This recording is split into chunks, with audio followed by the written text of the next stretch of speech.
does as you're practically applying that whole idea, what does that look like for you now? Is Yeah. it primarily through businesses, or are there groups of people that you're mentoring one on one, or is group? What does it look like as a? I mean, everybody's practical application might be a little bit different, but Yeah. what's Oh yeah. Yeah. yours? Yeah. Absolutely. It's a different. I think multiple. Because I am evaluating future businesses differently. So it's not that I'm not starting them. I'm just evaluating them on time commitments. Are they worth the investment of time and energy and resources? Are they going to produce a return on that investment versus is it going to be a time sucker? Because when you Mm-hmm. start a business or you know an entrepreneur, you know Sure. that then can derail your priorities that you want to have in your life just because of necessity. So that is true. In evaluating future businesses or current businesses, yes, absolutely.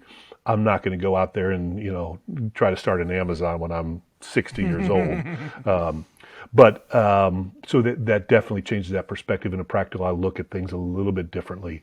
Okay. The businesses that I hold are going to be easier to manage and run, and not be such a time sucker, so that I can devote more time to other areas of my life. So what? Yeah. So when you think about those other areas that you're Yeah. investing, what does that look like? So now that becomes okay. The people that are in my sphere of influence, which obviously would be some of those businesses, and devoting energy and time to them. But even now, I purposely looking at a younger generation. My kids are now that young generation, and so their careers are starting, and really investing in that. And not just them because they're my family, but the people that they're around. And I'll just give you an example. My son's just now, he started a new career and he's going into ministry and all that. Well, it's been interesting the amount of conversations I'm having with his people and his peers and his bosses Mm, about practices, because it's now drawing me into that mm, and devoting those things that the skill set of what I have as an entrepreneur are things that they need to know. And so they're yeah. coming to me and asking, Yeah. okay, well, how do we do this? How do we implement that practice? How do we go that? So it's just kind of one of those avenues that's opening up on that.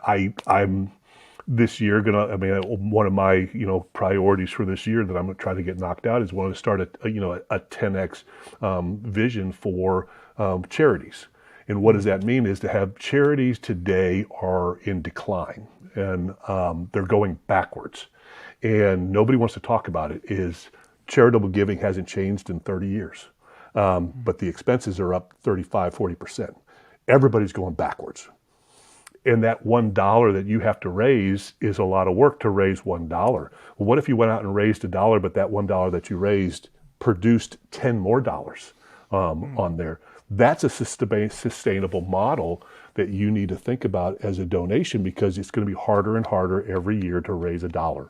So mm. charities are going to go backwards, and there's such a need for ministries and charities in our society to meet so many of those needs that can't be done in society, and the purposes that are there. If you're going backwards and you're not thinking about the future, you need to really think about how do you sustain the growth that you're going to have. So that's a project of, I want to be able to say, okay, let's create a model to help people understand how do you, because in business we do this all the time. It's about the return on investment and growing your Mm-hmm. investment. But in charities, we don't think this way. So, I've engaged a couple of those charities, and this is a project that was like, okay, we want to launch this. How do we begin to teach those principles for charities to begin to be able to produce $1 that they raise produces 10 more dollars? Because Yeah. now that's something you can grow on. That's something you can Mm, plan. Then you can have more effect on that. And yeah. then the last thing for me is to be selective with those young leaders that are in positions that I am trying to pull them aside and grabbing a weekend away with them and their wives and just say, hey, you need to have some self-care. You need to have a good meal. Mm, I'm here for you. I'm not here. I have no agenda. mm, Let's just talk. How's your life? What are you doing? How are you dealing with things? What are you dealing with? There is no agenda, because I think having that safe space with somebody that doesn't have any agenda is something that is needed, to be able to say, I can say whatever needs to be said and know that it's not going to come back and bite me. It's not going to hurt my mm, career mm-hmm. if I have a struggle, and we all have struggles. Mm, So that process of having a safe space to be able to talk to people is a priority. That just it's just hey, I got no agenda. Just come here. I'm going to throw you up in a hotel room with your wife. You have a fun weekend. We'll get together for some dinners. We'll talk, and then allow that organic relationship to go over the years that are there. So, I mean, that's just for me. No, that's great. I Yeah. could tell you 10 other things that people should be doing, but for me, I kind of really evaluated, hey, I like to play golf. I like to have a good meal. So I'll just bring people into that life that I enjoy, Yeah. and just try to help, do that life on life mentoring and being somebody that they can talk to.